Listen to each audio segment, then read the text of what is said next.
doon lu am njariñ loo xam ne nii réew mi dina ko soxla ndax dañoo soxla moom suñu bopp. voilà ma dugal tuuti sax ci sëriñ bu baax boo xam ne ni xale la sëñ Cheikhouna Bousso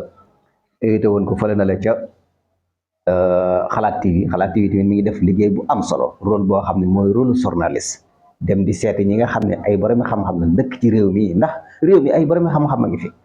ndax mag ñi dañ fee bàyyi xam-xam bàyyi fi seen i doom bàyyi fi seen i sët ñuy développé xam-xam ama bu ne sëñ Cheikhouna Bousso sëtub sëñ Mbàkke Bousso la voilà ñu invité woon ko fële na la ca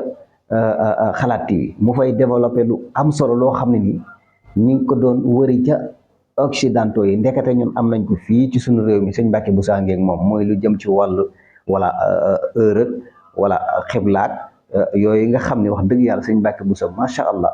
démb sëtam bii di Cheikhouna Bousso bañ ko invité fële na développé na fa lu am solo façon nit yooyu la ñuy xaar ci plateau yi façon nit yooyu la ñuy xaar pour ñu jëli leen ñu gëm loonu suñ bopp parce que loolu mooy gëm sa bopp d'abord bala ngay gëmub jàmbur bala ngay dem di gëstu ci ab jàmbur yow am nga ay maam yoo xam ni yaakaar naa boo doon wër àdduna bi doo gis ñu leen ëpp xam-xam voilà te lépp ci wolof lañ ko doon wax seen langue wolof ak wala langue yi nga xam ne mi ngi ci biir réew mi ñoo ko moom voilà ñooñu ñu ngi fi waaye ñu ngi ci seen ruq aywa nan la ñuy def ba génn leen da ngeen di def comme xalaat TV ni mu def ay déplacement am dem seeti leen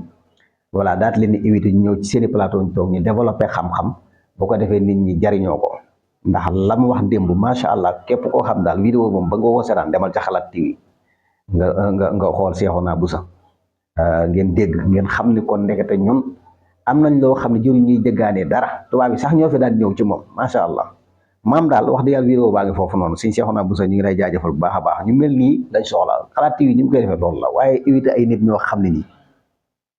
kenn xamul lan mooy seen métier professionnel kenn xamul lan mooy seen njëriñ ci réew mi lu dul rek maanaam fas yéene noonu daal créer seen i plateau daal di attaqué ay nit ak di attaqué mais fas yéene wunoo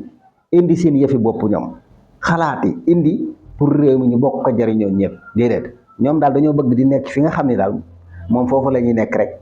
di attaqué ay nit di wax ci ay nit voilà ndax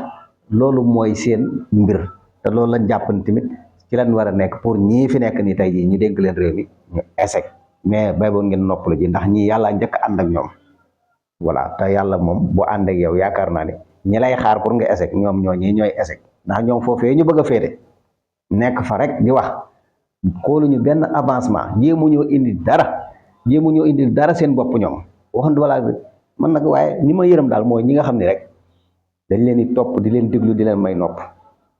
te wax dëgg yàlla ki ngay topp di ko may nopp chaque jour saa su nekk war nga mën a jële ci moom njariñ war nga mën a jële ci moom xam-xam boo xam ne ni boo fa jegee feneen foo dem di ko fa wax nit ñi bàyyi la xel war nga mën a jële ci ñoom loo xam ne ni maanaam njariñ lay doon